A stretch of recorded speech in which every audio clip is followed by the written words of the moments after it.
तो नमस्कार दोस्तों, कैसे हैं आप लोग। तो जोरदार मैं आप लोग का आपके अपने यूट्यूब चैनल समीक क्लासेस पे एक बार फिर से स्वागत करता हूं और आशा करता हूं कि आप सभी जो है शानदार अपनी ज़िंदगी को एंजॉय कर रहे होंगे और जीवन के हर एक पल का आप जो है मज़ा ले रहे होंगे। ऐसे मैं आप लोग से कामनाएं रखते हुए चलिए आगे बढ़ते हैं। और आज जो है फिर से एक नए लेक्चर के साथ आपके साथ मैं जुड़ने जा रहा हूँ, जिसमें जो है हम आज जो है मनोविज्ञान अध्ययन की विधियाँ। तो मनोविज्ञान अध्ययन की जो विधियाँ हैं, मतलब कि हमारा methods of study of psychology, उस पर जो है आज हम पूर्णतः इस पर जो है एकदम जोर दे करके जो है आज हम जो है बहुत ही शानदार तरीके से लेक्चर एंजॉय करेंगे। तो अंत तक बने रहिएगा हमारे वीडियो के साथ। यदि आपको बहुत ही शानदार नॉलेज यहाँ से गेन करना है, यदि आप बीएड डीएलएड या फिर सीटेट एस्टेट या कोई भी स्टेट की आप जो है टेट एग्ज़ाम की तैयारी कर रहे हैं, तो ये आपके लिए बहुत ही महत्वपूर्ण वीडियो रहने वाला है। तो अंत तक बन रहिएगा दोस्तों, और मेरे वीडियो को लाइक शेयर सब्सक्राइब करें, अपने दोस्तों में ज़्यादा से ज़्यादा प्रचार प्रसार करके इसका जो है हमारे जो है वीडियो लेक्चर का मेहनत का फल ज़रूर हमें प्रदान करें, ऐसी आप लोग से अपेक्षाएँ। और चलिए आगे बढ़ते हैं ज़्यादा लेट ना करते हुए। सबसे पहले देखते हैं मनोवैज्ञानिक अध्ययन की हमारी कौन कौन सी विधियाँ हैं। अच्छा, मनोवैज्ञानिक अध्ययन की विधियों को जानने से पहले मनोविज्ञान को मैं जैसे कि आपको पिछले लेक्चर में बताया हूँ, मानव व्यवहार का अध्ययन करना हमारा क्या कहलाता है, मानव के शारीरिक क्रियाओं का जो अध्ययन करना है वो हमारा क्या कहलाता है, मनोविज्ञान, है ना। तो मनोविज्ञान के बारे में तो हम पहले से ही पूर्व परिचित है और ढेर सारी इसके बारे में चीज़ें हम पढ़ चुके हैं। एक पिछले 2 लेक्चर में आप लोगों ने बहुत ही अच्छे तरीके से मेरा सपोर्ट किया और उसी के समर्थन के बल पर मैं पुनः नए एनर्जी के साथ जो है आज आप लोग के बीच हाजिर हुआ हूँ एक नए वीडियो में नए अंदाज के साथ। तो सबसे पहले चलिए आज देखते हैं मनोवैज्ञानिक अध्ययन की जो विधियाँ हैं, कौन कौन सी मेथड्स है उसके ऊपर फोकस करते हैं एक एक करके। तो आज जो है कौन कौन से हमारा मनोवैज्ञानिक जो अध्ययन की जो विधियाँ हैं उसको जो है एक देखने वाले हैं। तो सबसे पहले देखेंगे अंतर्निरीक्षण विधि, इंट्रोस्पेशियल इंस्पेक्शन मेथड, साक्षात्कार विधि, ऑब्जर्वेशन मेथड, या फिर इसी को हम जो है इंटरव्यू मेथड भी बोलते हैं। इसके अलावा अवलोकन विधि देखेंगे, जिसमें ऑब्जर्वेशन मेथड बोलते हैं। यहाँ पे इस गलती हो गया है थोड़ा से, ये आपका इंटरव्यू मेथड होगा, है ना। और इसी तरह आप लोग देखेंगे तो अगला हमारा जो दिखाई दे रहा है वो प्रयोगात्मक विधि। इसके अलावा व्यक्ति इतिहास विधि, केस स्टडी जिसमें आप मेथड बोलते हैं, विकासात्मक विधि जिसमें आप जो है डेवलपमेंटल प्रोसेस को जानेंगे हमारे होने वाले विभिन्न प्रकार के। और इसके अलावा वेरियस स्टेजेस जिसमें डेवलपमेंट प्रोसेस कब देखेंगे, तुलनात्मक विधि देखेंगे।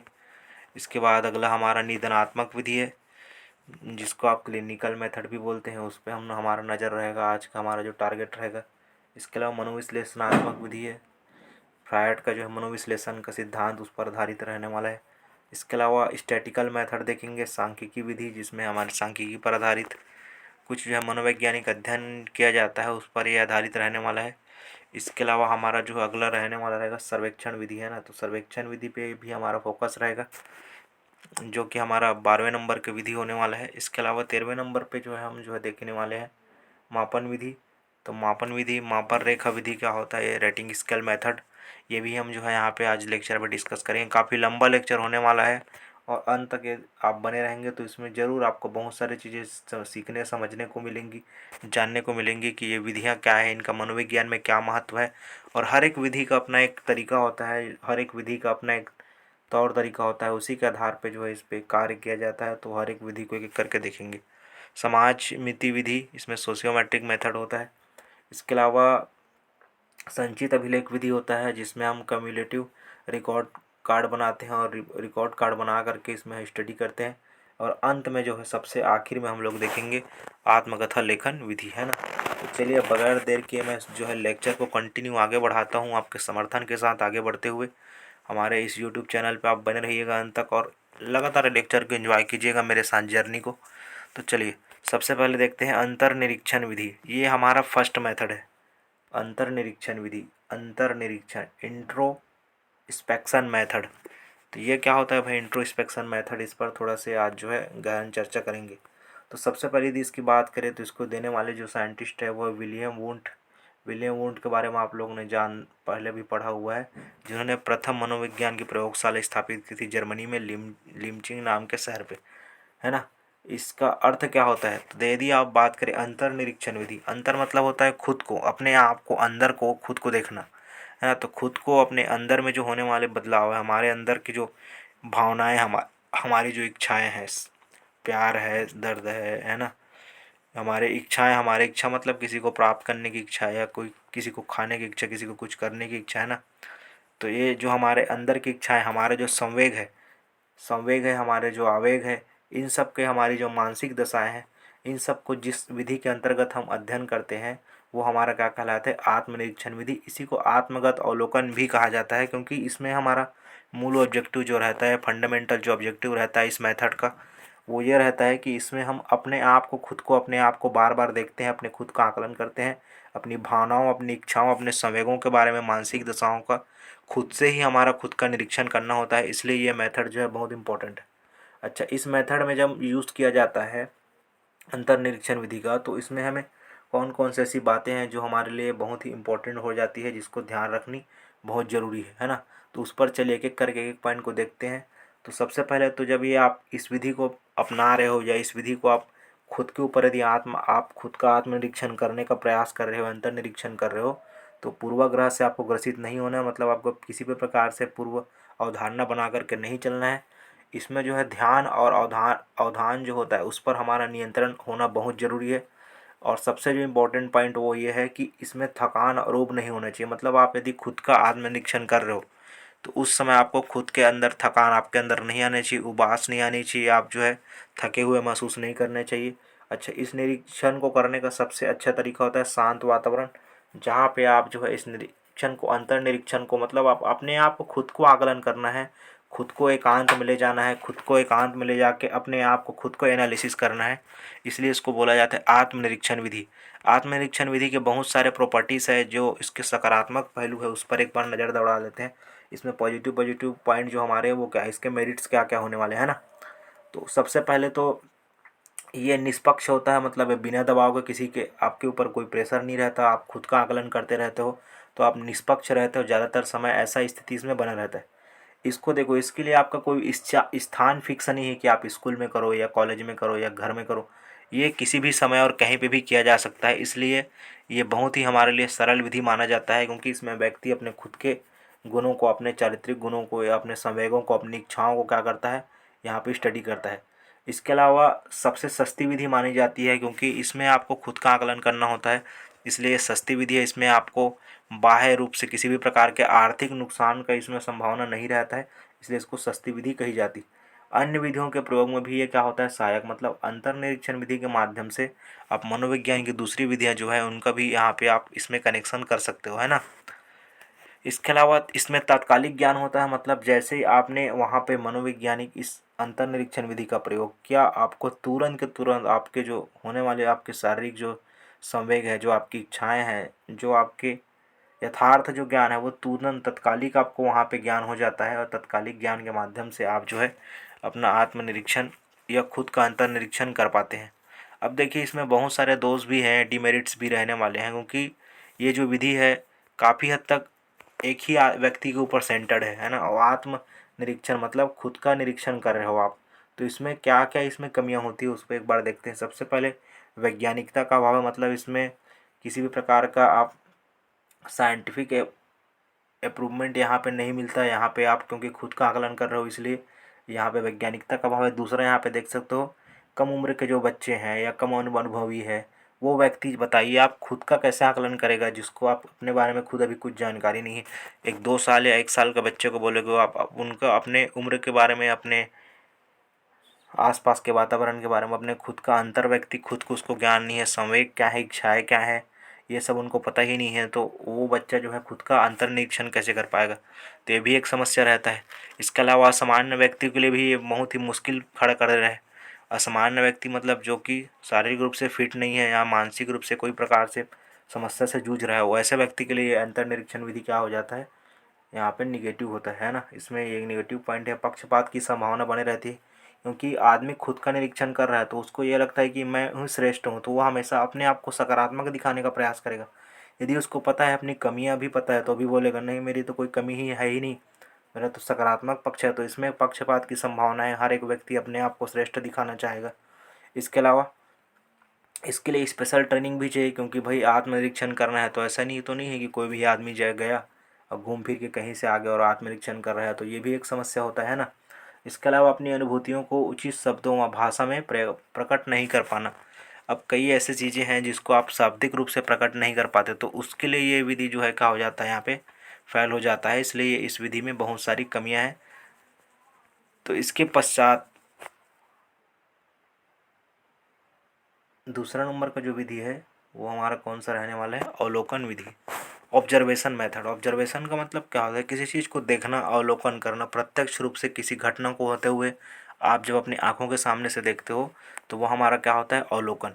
इसमें क्या किया जाता है, अदृश्य छुपा हुआ व्यवहार का अध्ययन किया जाता है। इसमें व्यक्ति की पूरी जो ओवरऑल जो होलिस्टिक जो है, जितने भी प्रकार के एक्टिविटीज़ होती हैं आपके माध्यम से, उसको सामने वाला व्यक्ति जो है आपको देख करके बताता है। इसी को आप क्या बोलते हो, अवलोकन विधि। आपके पूरे रूटीन को यहाँ पे एक बार अवलोकन के माध्यम से बहुत ही अच्छे तरीके से पता चल जाता है। तो ये देखते हैं एक बार अवलोकन में कौन कौन से गुण होते हैं। तो सबसे पहले तो सरल विधि होता है, बहुत ही सस्ता होता है ये।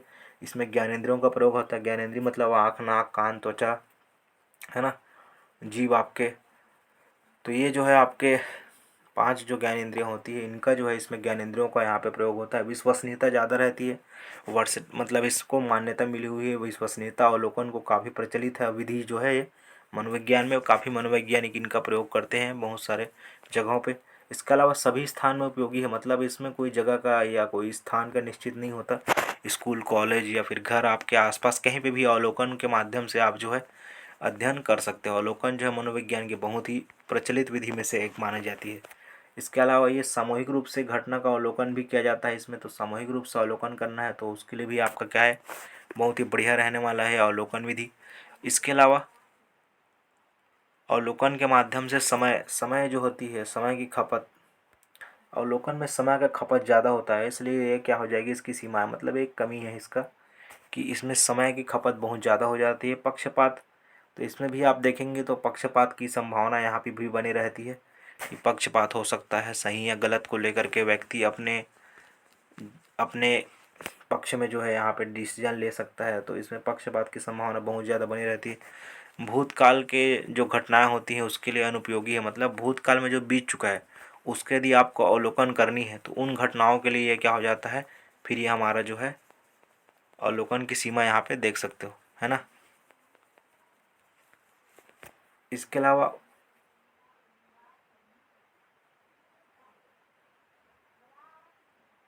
भावनाओं या विचारों के लिए क्या है, ये अनुपयोगी है। भावनाओं या विचार ऐसे चीज़ें हैं जिसका हम अवलोकन नहीं कर सकते हैं ना, क्योंकि फीलिंग्स वगैरह जो होती हैं हमारे हमारे जो थॉट्स होते हैं इनको हम किस प्रकार से अवलोकन करेंगे, बाहर से देख करके तो नहीं बता सकते ना कि आपके मनोमस्तिष्क में ये विचार चल रहा है, ये ऐसा हो रहा है, वैसा हो रहा है।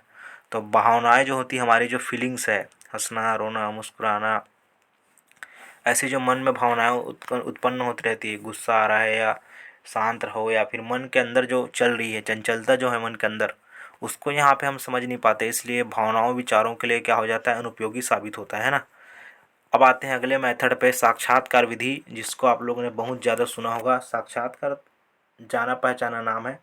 साक्षात्कार का मतलब होता है आपका इंटरव्यू मेथड, है ना। इंटरव्यू मेथड क्या होता है, चलिएगा इस पर एक बार नज़र दौड़ाते हैं, क्योंकि लेक्चर जो है काफ़ी लंबा रहने वाला है क्योंकि इसमें हम पूरे जो है जितने भी मेथड है उसको एक ही वीडियो में कंप्लीट कवर करने का प्रयास करेंगे, इसलिए देखते हैं चलिएगा इसमें क्या होता है। तो इसके यदि हम बात करें शाब्दिक अर्थ का बात करें तो इंटरव्यू जो है ये 2 शब्दों से मिल करके बना हुआ है, इंटर प्लस व्यू, है ना। इंटर का मतलब क्या होता है, अंदर, आंतरिक का, और व्यू का मतलब होता है देखना। तो जब हम किसी और हम जो है सामने वाले जो हमारा साक्षात्कार दाता है, जो साक्षात्कार दे रहा है, उस व्यक्ति के आंतरिक गुणों को अध्ययन करने के लिए जिस विधि का उपयोग करते हैं वो हमारा क्या कहलाता है, साक्षात्कार विधि। साक्षात्कार विधि से आप बहुत पूर्व परिचित हैं। ज़्यादातर हमारे जो स्कूल, कॉलेज, टीचिंग एग्ज़ाम जो होते हैं उसमें साक्षात्कार का एक बहुत बड़ा रोल होता है। तो चलिए इसके बारे में थोड़ा जानते हैं, इसका क्या इंपॉर्टेंट रोल रहता है हमारे मनोवैज्ञानिक अध्ययन में इस पर। तो इसमें विस्तृत सूचना की प्राप्ति हो जाती है। साक्षात्कार के जो गुण है इसमें विस्तृत सूचना की जानकारी मिल जाती है, जैसे कि जो साक्षात्कार दाता है, साक्षात्कार जो लेने वाला व्यक्ति है, उनको भी संवाद होता है और संवाद के माध्यम से एक दूसरे को विस्तृत सूचना पूरा मिल जाती है ना।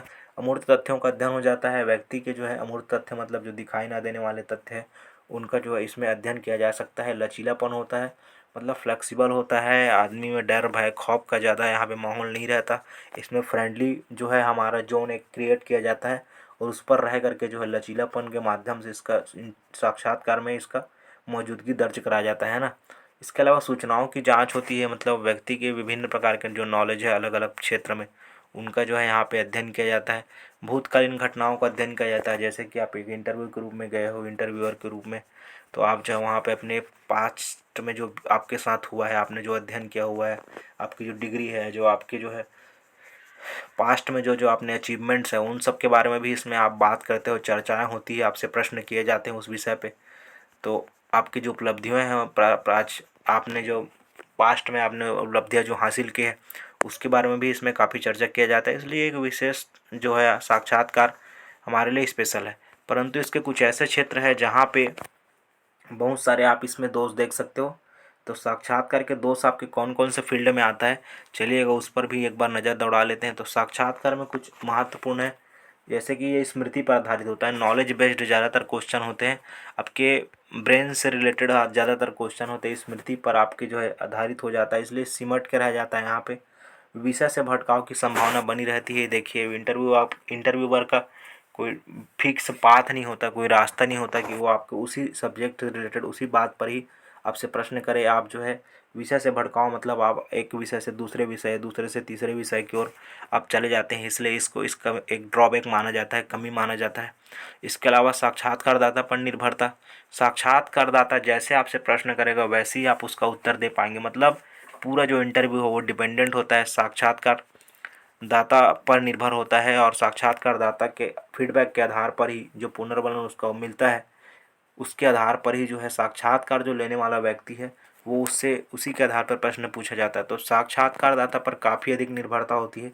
साक्षात्कारदाता के रहन सहन खान पान स्वास्थ्य पे काफ़ी उसके बात जो आती है, इसलिए ये जो आपका साक्षात्कार विधि है, ये इसकी क्या हो जाएगी, बड़ी कमियाँ यहाँ पे आप दर्ज करा सकते हो, है ना। इसके अलावा अधिक समय की अधिक खपत होती है। देखना कभी कभी इंटरव्यू में आप सुबह से लेकर शाम हो जाता है, आप जो है इंटरव्यू में आप बहुत अधिक धन की भी आवश्यकता होती है, एक बहुत ऑर्गेनाइजिंग यहाँ पे आपको कमेटी रहती है, एक ऑर्गेनाइजिंग कमेटी रहेगी, इसका एक शेड्यूल आएगा, शेड्यूल आने के बाद आप जो है इसके पैनल बोर्ड बनाया जाएगा जिसमें सब्जेक्ट के जो है विषय विशेषज्ञ जो है उसका इसमें आपको बिठाया जाएगा, फिर इंटरव्यू लिया जाएगा। इंटरव्यू लेने के बाद उसमें फिर काफ़ी समय इसमें लगता है, इसलिए एक बहुत ही धीमी प्रक्रिया मानी जाती है। इसलिए साक्षात्कार विधि का ये क्या हो जाएगा, बड़ा दोष हो जाएगा, इसमें धन और समय की खपत जो होती है। इसके अलावा व्यक्तिगत पक्षपात की संभावना काफ़ी ज़्यादा बनी रहती है। इसमें यदि हम बात करें तो व्यक्तिगत पक्षपात इसमें आप देख सकते हो बहुत ज़्यादा दिखाई देता है। इसलिए इंटरव्यू जो है विधि है उसको मनोवैज्ञानिक अध्ययन के प्रमुख विधियों में गिना जाता है, लेकिन काफ़ी हद तक इसके बहुत सारी कमियां हैं जिसको आप लोगों ने भी देखा। और अगला हमारा कौन सा है, तो अगला हमारा है एक्सपेरिमेंटल मेथड, प्रयोगात्मक विधि। तो प्रयोगात्मक विधि क्या होता है, चलिएगा इस पर देखते हैं। प्रयोगात्मक विधि का मतलब होता है व्यक्ति के व्यवहार का अध्ययन करना, यही हमारा क्या है, प्रयोगात्मक विधि है। ये पूर्व निर्धारित अवस्थाओं पर आधारित होता है, मतलब पूर्व से जो निर्धारित है उसी के रूपरेखा के आधार पर ये आगे बढ़ता है। साक्षात्कार जो विधि है उससे ज़्यादा बेटर माना जाता है प्रयोगात्मक विधि। और प्रयोगात्मक विधि जो है इसमें वैज्ञानिकता वस्तुनिष्ठता बहुत अधिक देखी जाती है। तो चलिए इसके कुछ जो है प्रमुख गुण देख लेते हैं, प्रयोगात्मक विधि के कौन कौन से गुण होने वाले हैं जो आपको देखने को मिलेंगे। तो प्रयोगात्मक विधि में सबसे पहला आता है वैज्ञानिक विधि है एक, तो पहला तो ये वैज्ञानिक विधि इसलिए मान्य माना गया है। वस्तुनिष्ठता इसमें अधिक है, मतलब बहुत सारे ऑप्शंस आपको इसमें मिलते रहते हैं। विश्वसनीयता है, मतलब जाना पहचाना है, बहुत लोगों ने मान्यता दी हुई है। और इसके बहुत सारे मनोवैज्ञानिक भी आए हैं जिन्होंने इस विधि पर विशेष जोर दिया है, प्रयोगात्मक विधि के ऊपर मानव व्यवहार के अध्ययन और प्रयोगकर्ता द्वारा इसमें पूर्ण नियंत्रण भी रहता है, इसलिए ये विधि बहुत महत्वपूर्ण मानी जाती है। इसके अलावा यदि हम बात करें प्रयोगात्मक विधि के दोष की, तो प्रयोगात्मक विधि में बहुत सारी क्या है, कमियां भी हैं जिसको हम ड्रॉबैक्स इसका देखते हैं। तो यदि हम बात करें तो इसमें कृत्रिम वातावरण, मतलब बनावटी वातावरण जो है एक प्रकार का आपको दिखाई देगा, है ना।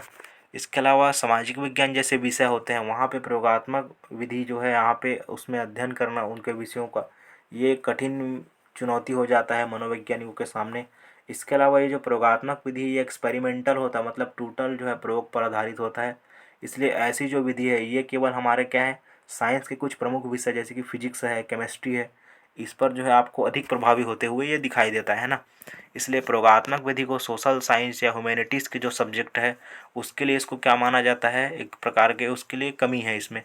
उन जो विषय है उनका इस यहाँ पे ऐसे जो क्षेत्र है उसमें इसका उपयोग नहीं किया जा सकता, इसलिए प्रयोगात्मक विधि के ये आपका दोष में इसमें शामिल किया जाता है। तो आप देख सकते हैं यहाँ पे आपको 4 प्रमुख दोष जो है स्क्रीन पर आपको दिखाई दे रहा होगा, है ना। तो प्रयोगात्मक विधि में बहुत सारे दोष हैं।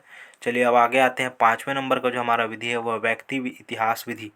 तो व्यक्ति इतिहास विधि मतलब होता है केस स्टडी, किसी एक व्यक्ति के पूरे जीवन पर आधारित जो है उसका अध्ययन करना, वो हमारा एक क्या होता है, केस स्टडी होता है। केस स्टडी में जो है हम किसी एक व्यक्ति विशेष के बारे में, उनके जीवन के बारे में पूरा गहन अध्ययन करते हैं। इसे हम केस स्टडी या व्यक्ति इतिहास विधि कहते हैं ना।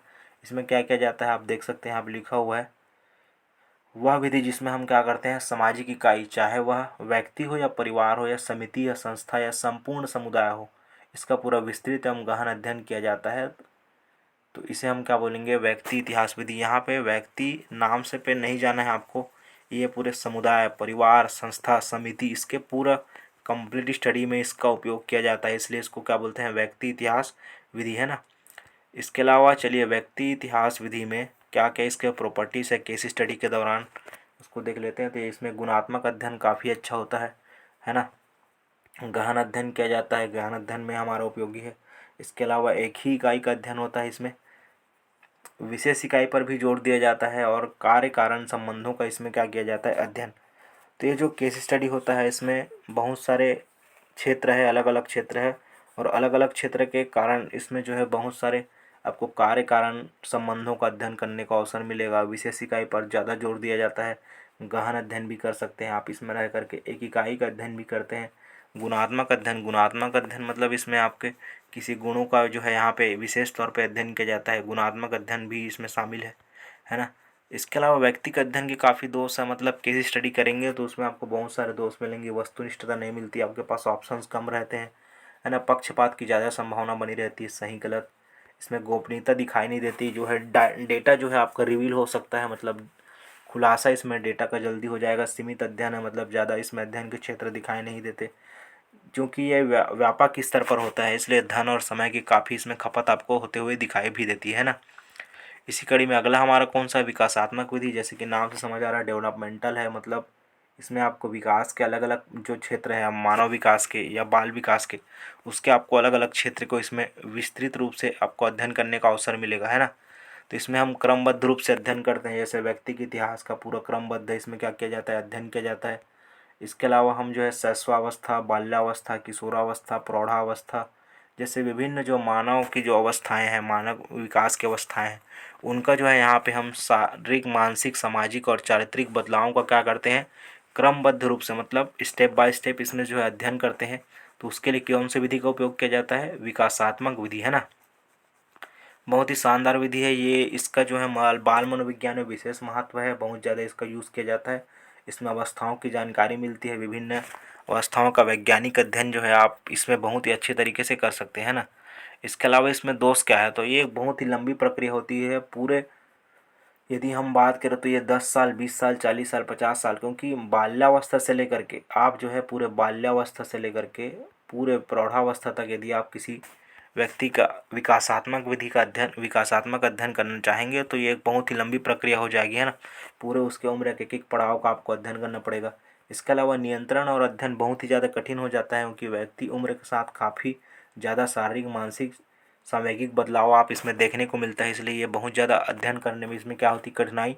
इसके अलावा खर्चीली प्रक्रिया है, लंबे समय तक चलने के कारण ये बहुत ही ज़्यादा क्या है, खर्चीली प्रक्रिया में भी गिनी जाती है ना।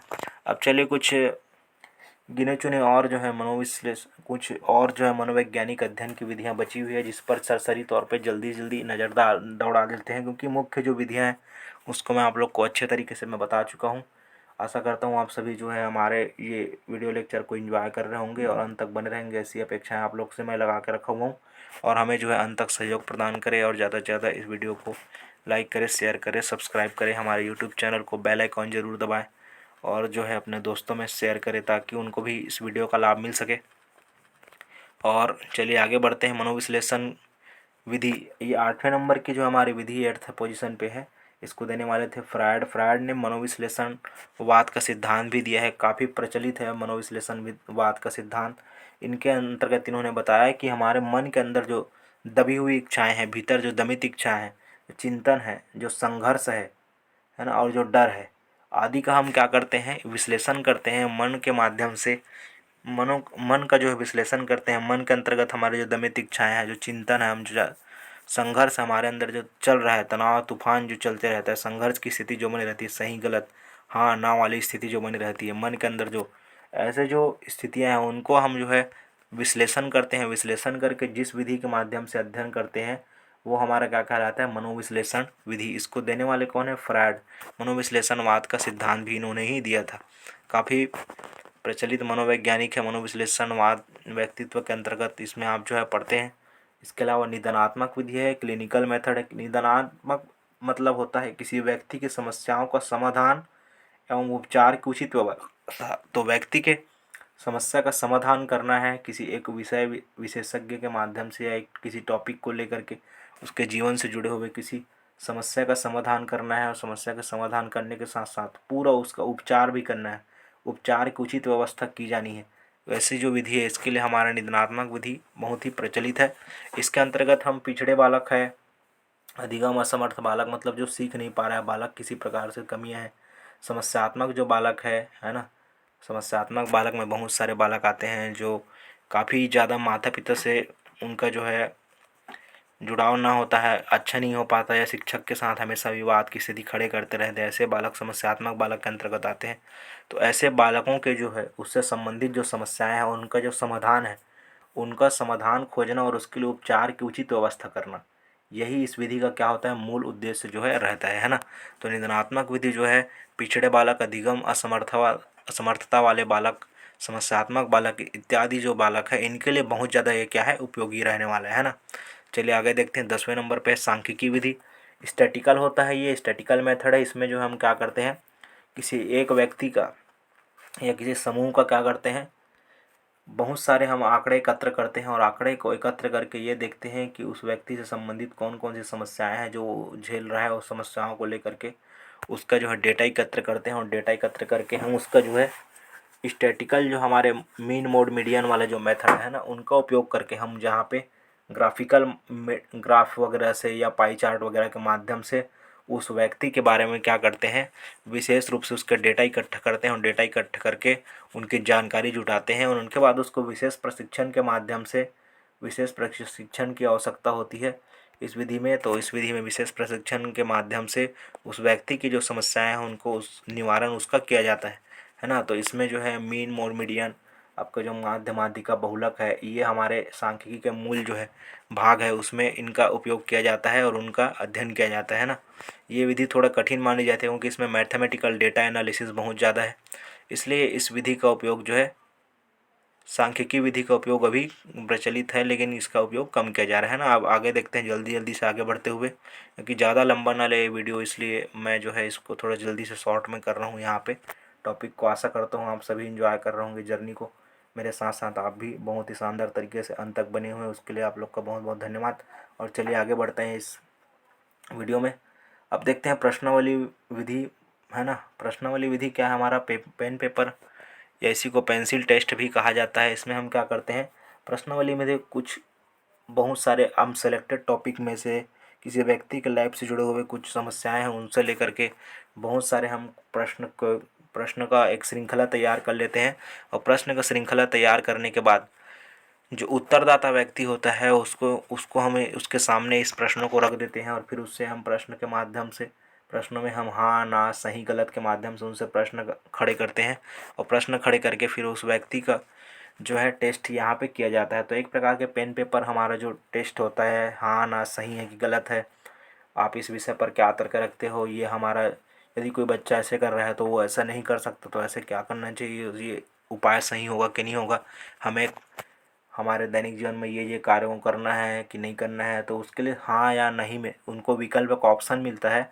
और उस विकल्प के माध्यम से वो व्यक्ति जो है अपने गुणों को हम सबके समक्ष प्रश्न के उत्तर के माध्यम से हाँ या नहीं, सही है या गलत है, इन उत्तर के माध्यम से यहाँ पे हमारे समक्ष जो है अपना विचारों को रखता है और उन विचारों का हम एनालिसिस करके बाद में पता लगाते हैं। तो इसी को हम क्या बोलते हैं यहाँ पे आपका प्रश्नावली विधि। तो प्रश्नावली विधि पेन पेपर टेस्ट भी कहा जाता है। इसके अंतर्गत कुछ फेमस विधि है, जैसे मिनीसोटा आप लोगों ने सुना होगा, मल्टीफेजिक पर्सनालिटी टेस्ट। इसमें पर्सनालिटी टेस्ट किया जाता है, व्यक्तित्व परीक्षण। इसमें कुछ प्रश्नों की श्रृंखला रहती है, 100 से 200 प्रश्नों को पूछा जाता है पेन पेपर के माध्यम से, और उसमें आपको सही ऑप्शन लगाने का वहाँ पे एक अवसर दिया जाता है। और फिर आपके व्यक्तित्व का परीक्षण उसमें किया जाता है। कैटल का भी परीक्षण है, बेल समायोजन प्रश्नावली है। ऐसे कुछ विधियाँ हैं जिसमें इसका उपयोग किया जा रहा है ना। चलिएगा, इसके साथ साथ अगला हमारा है सर्वेक्षण विधि, सर्वे मेथड। इसमें हम क्या करते हैं, बड़े पैमाने पर बहुत ही व्यापक स्तर पर सर्वेक्षण का नाम आप लोगों ने सुना होगा, किसी एक विषय को लेकर के, जैसे कि हम जनजातीय सर्वेक्षण है, आपका जो है खान पान से संबंधित सर्वेक्षण होते रहता है, आपके स्वास्थ्य संबंधी सर्वेक्षण जो है भारत सरकार करते रहती है समय समय पे।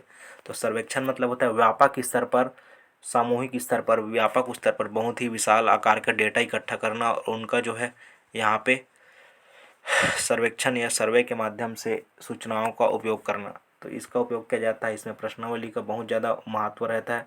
प्रश्नों के माध्यम से हम यहाँ पे जो व्यक्ति है जिनका अवलोकन किया जाना है या जिनका जो है यहाँ पे उपचार किया जा रहा है मनोवैज्ञानिक, उनसे प्रश्न, तरह तरह के प्रश्न यहाँ पे किए जाते हैं। साक्षात्कार के माध्यम से सर्वेक्षण किया जाता है, या फिर डाक पैनल के माध्यम से, टेलीफोन इत्यादि का जो है हम बहुत ज़्यादा आजकल उपयोग कर रहे हैं सर्वेक्षण के लिए, है ना। तो बड़े पैमाने पर जब कहीं पे एक साथ सूचना जुटाना होता है तो उसके लिए सर्वेक्षण विधि सर्वश्रेष्ठ मानी जाती है। सर्वेक्षण विधि का इसमें उपयोग किया जा रहा है। इसके अलावा नियंत्रित परीक्षण विधि है, जिसको अवलोकन विधि भी बोलते हैं हम कभी कभी। इसमें क्या कहता है, व्यवहार का मापन किया जाता है। इसमें किसी घटना या स्थिति को प्रत्यक्ष रूप से देखना क्या कहलाता है, अवलोकन। तो इसके बारे में मैं आप लोग को पूर्व में बता चुका हूँ। अवलोकन क्या होता है, व्यक्ति के व्यवहार को पूर्णतः अध्ययन करना, देख करके उसको समझ करके अपने साथ रह करके उनके दैनिक गतिविधियों को समझना, उनके व्यवहार को समझना, उनके इच्छाओं को समझना, उनके हाव भाव को समझना देख करके, यही हमारा क्या कहलाता है, अवलोकन, है ना। इसके अलावा मापन रेखा विधि है, 14वें नंबर में आप देख सकते हो। ये रेटिंग स्केल मेथड भी बोला जाता है, ये बहुत इंपॉर्टेंट होता है। मापन रेखा विधि, इसमें व्यक्तित्व परीक्षण किया जाता है। इसमें व्यक्तित्व परीक्षण करने वाली जो व्यक्ति है, जिनका आप व्यक्तित्व का परीक्षण कर रहे हो, उसका क्या लिया जाता है, राय लिया जाता है। और उनके राय लेने के बाद इसके अन्य व्यक्तियों से इसकी प्रतिक्रिया देखी जाती है। अन्य व्यक्ति उसके जो क्रियाकलाप है उसको रैंकिंग प्रदान करते हैं, और रैंकिंग के माध्यम से उसको, हाँ, अच्छा व्यक्ति है, सही व्यक्ति है, गलत व्यक्ति है, बहुत परिश्रमी है, कम परिश्रमी है, ये कार्य अच्छा कर लेता है, ये कार्य अच्छा नहीं करता। दूसरे व्यक्तियों के माध्यम से प्रतिक्रिया लेकर के जिस व्यक्ति का आप मनोवैज्ञानिक अध्ययन करना चाहते हो, उस व्यक्ति का मनोवैज्ञानिक अध्ययन किया जाता है। इसमें जो अन्य व्यक्ति होते हैं ये बड़ा रोल प्ले करते हैं, क्योंकि ये जो है जिस व्यक्ति का मनोवैज्ञानिक अध्ययन किया जा रहा है उस व्यक्ति के प्रति अपना फीडबैक देते हैं, और सही गलत, हाँ ना जैसे प्रश्न है उस व्यक्ति के बारे में, उनके दैनिक क्रियाकलाप के बारे में, उनके परिश्रमी है कि नहीं है, काम करता है कि नहीं करता, सही है कि नहीं है, गलत है कि नहीं है, बुद्धिमान है कि नहीं, ऐसे प्रश्न चिन्ह खड़े किए जाते हैं।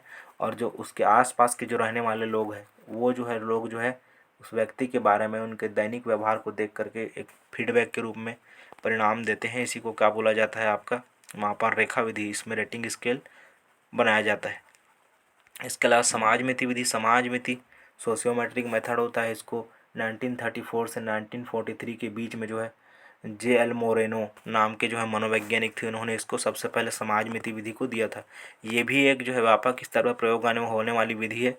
इसमें व्यक्ति के आकर्षण या प्रतिकर्षण पर आधारित गुणों का यहाँ पे क्या किया जाता है, अध्ययन किया जाता है।